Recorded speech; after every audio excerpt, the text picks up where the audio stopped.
부당이득 반환 청구 소송. 부당이득 반환 청구란 뭘까요? 아까 제가 잠깐 말씀을 드렸는데 법률상 원인 없이 타인의 재산 또는 노무로 인하여 이익을 얻고 이로 인하여 타인에게 손해를 가한 경우에 그 이익을 반환해야 한다는 건데요. 노무는 이제 그 노동력이죠. 일을 하는 거.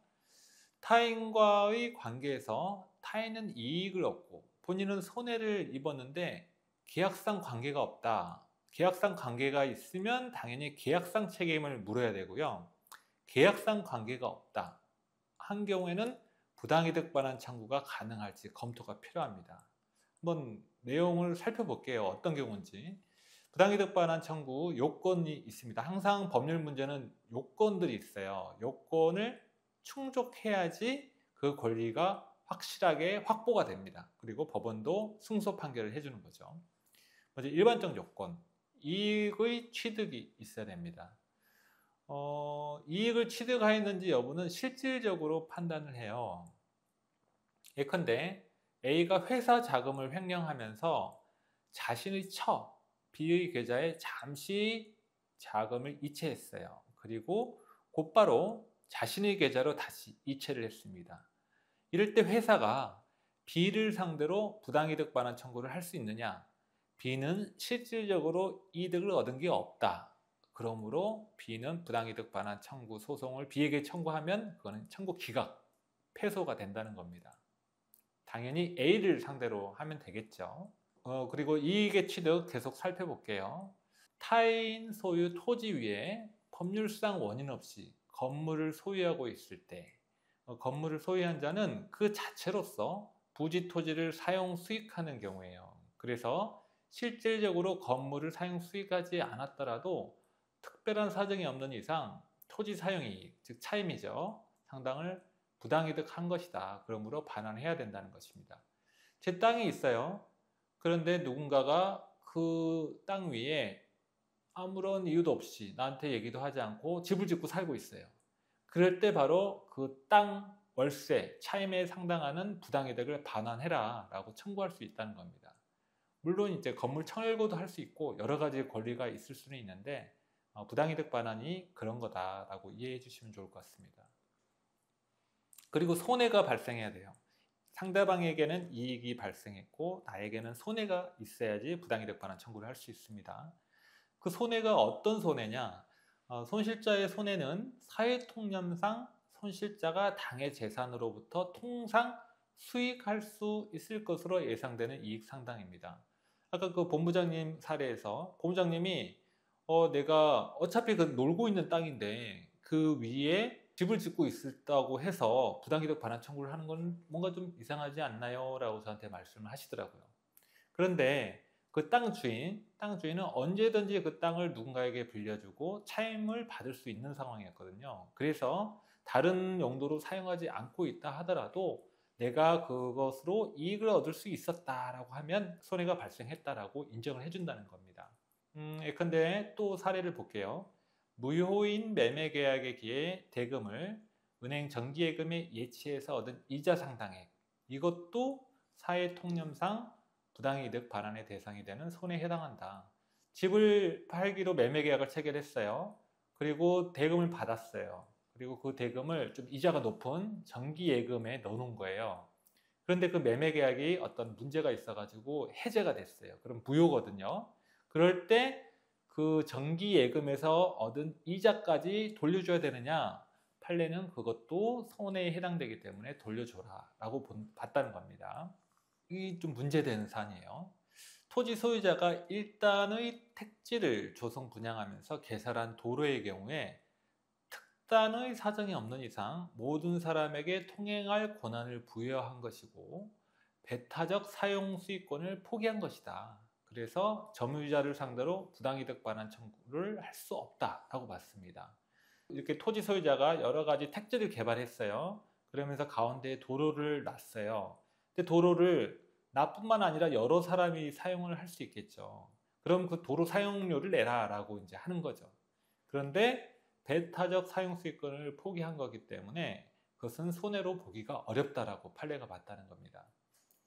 실질적으로 제가 또 했던 소송 중에 포천이에요. 포천 지역에 이 도로로 쓰이는 땅이 있었어요. 그런데 그 도로는 예전에 아버지께서 갖고 계셨다가 아들이 이제 상속받은 땅이거든요. 그런데 그 아들이 포천시청을 상대로 이 점유, 너네 관할 행정처에서 이걸 도로로 사용하고 있는데 나는 배타적 사용 수익권을 포기한 바가 없다 라고 해서 차임상당의 부당이득 반환 청구를 행사했던 사건이 있습니다.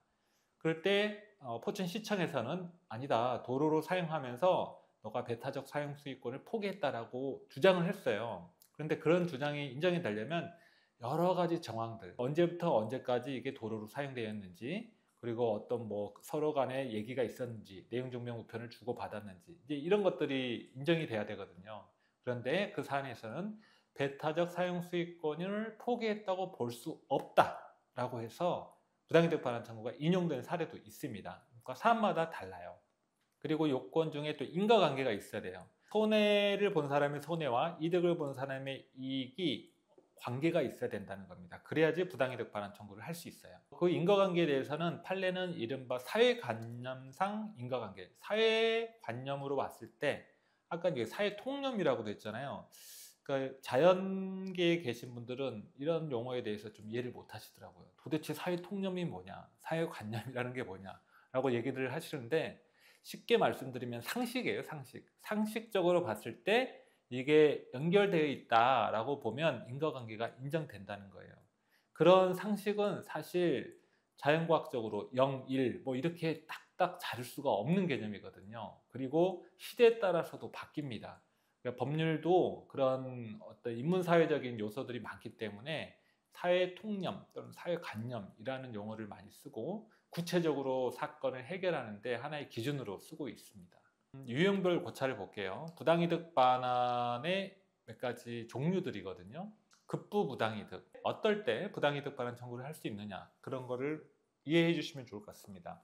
계약의 부존재, 무효, 취소, 해제, 다 이제 계약이 무효가 되고 없는 거고 이제 이런 거예요. 그럴 때 서로 돌려주고 돌려받을 때 부동산 매매 계획이 해제가 되면 부동산 다시 등기 말소해서 넘겨주고 그 다음에 대금을 다시 돌려주고 이럴 때 부당이득이 서로 된다는 거고요. 임대 권한 없는 자와 체결한 임대차 계약이 종료한 경우 보증금 반환. 소유가 아닌 사람도 임대인이 될 수는 있거든요. 그런데 임대할 권한이 없는 사람과 임대차 계약을 했을 때 돈을 돌려받아야 되잖아요. 그러면 임대차 계약 자체는 어떻게 보면 무효예요. 임대 권한이 없는 사람과 했기 때문에. 그럴 때는 계약에 의해서 보증금 반환을 청구하는 게 아니라 부당이득 반환 청구, 아까 말씀드렸죠. 계약이 없는 때, 그럴 때 보증금 반환 청구를 할 수 있다. 그리고 침해 부당이득, 뭔가를 침해했을 때 이제 부당이득이 되는 경우입니다. 집행 채무자 소유 아닌 동산을 경락인이 선의 취득한 경우, 유체동산 강제 집행을 할 때 어떤 집기류 같은 것들이 경락이 돼요. 경매를 통해서. 그런데 채무자의 소유가 아니었어요. 그리고 경락인이 이미 선의 취득을 했어요. 그러면 그 경락인을 상대로 침해 부당이득을 이유로 반환 청구를 할 수 있다라는 겁니다. 그리고 타인 소유의 물건을 권한 없이 사용한 경우, 이럴 때 이제 사용료 상당히 부당이득이 되는 거죠. 저당권 등기가 불법으로 말소되어 배당을 받지 못하는 경우, 그러면은 그 배당을 받은 사람에게 배당받지 못한 채권자가 부당이득 반환 청구를 할 수 있습니다. 그리고 비용 부당이득인데요. 양육 의무자가 자기의 의무 범위를 넘어 양육비를 지출한 경우, 그 의무를 이행하지 않은 다른 양육 의무자에 대한 부당이득 반환 청구. 예컨대 부부가 이혼을 하면서 그 미성년 자녀가 있었어요. 그러면 미성년 자녀에 대해서는 양육권을 행사하고 있건 그렇지 않건 그 부부는 둘 다 양육 의무자로서 양육비를 지급을 해야 됩니다. 그런데 일방이 다 지급을 하고, 보통 이제 같이 키우고 있는 부모님이 양육비를 대부분 먼저 지출을 하죠. 그럴 때 다른 배우자에게 양육비 청구를 하는 그 근거가 되는 게 부당이득 반환 청구라는 거예요. 그리고 유익비 상환. 유익비는 이제 주택 임대차 같은 경우에 그 임대 목적물의 어떤 가치를 높이기 위해서 뭔가를 더 돈을 들여서 뭔가를 상승시켰을 때, 그때 청구할 수 있는 게 유익비 상환이거든요. 그것도 비용 부당이득이다. 그리고 타인 채무를 변제한 경우, 자신의 채무가 아니라 타인의 채무를 변제한 경우에도 비용 부당이득이 문제돼서 반환을 해야 된다 라는 내용입니다. 부당이득 반환 청구 소송을 했을 때 이제 어떤 효과가 있는지 한번 볼게요. 먼저 이제 부당이득 반환 채권이 발생을 하겠죠. 채권자에게 부당이득을 반환받을 수 있는 그런 채권이 생깁니다. 그리고 이제 반환 의무의 범위가 좀 문제가 돼요. 아까 선의의 수익자, 선의란 것은 법률적으로 몰랐다라는 겁니다. 선의 수익자는 받은 이익이 현존하는 한도에서 반환 의무를 부담합니다. 내가 이 권리가 있는 줄 알고 여기를 점유했는데 알고 보니까 그걸 점유할 권리가 없었던 거예요. 그런 것을 선의의 수익자라고 합니다. 그런 경우에는 받은 이익이 현존한 한도에서만 반환하면 돼요. 받은 이익이 물건인 경우에는 물건이 손상, 변질되었더라도 그 동일성을 인정할 수 있으면 그 물건을 그대로 반환하면 됩니다. 내 건 줄 알고 물건을 썼어요. 그리고 오랫동안 쓰다 보니까 좀 닳아지고 뭐 손때도 묻고 했겠죠. 그런데 내 건 줄 알았기 때문에 나중에 부당이득으로 반환할 때 그대로 그냥 돌려주면 된다는 거예요. 그리고 받은 이익이 금전인 경우에는 금전의 현존은 추정됩니다. 그러니까 돈을 만약에 부당이득 했다 그러면 선의 수익자도 그 받은 이익이 현존한 걸로 보기 때문에 그대로 반환해야 된다라는 거고요. 이제 악의 수익자, 악의 수익자는 이게 자기에게 권한이 없다는 것을 알면서 어떤 부당이득을 취한 겁니다. 그런 사람은 받은 이익의 이자를 가산해서 반환을 해야 되고 손해가 있으면 손해도 배상을 해야 됩니다. 예컨대 남의 물건인 줄 알았어요. 그리고 본인이 가져가서 함부로 쓰다가 물건이 많이 이제 좀 가치가 떨어졌어요. 그러면 예전 그 물건 그대로 또는 거기에 상응하는 돈을 줘야 된다는 겁니다. 그런 악의 수익자라는 점에 대해서는 주장하는 측에게 증명 책임이 있어요. 증명 책임은 법률에서 대단히 중요하죠. 그러니까 증명 책임 있는 사람이 증명하지 못하면 그 패소 부담을 지게 됩니다.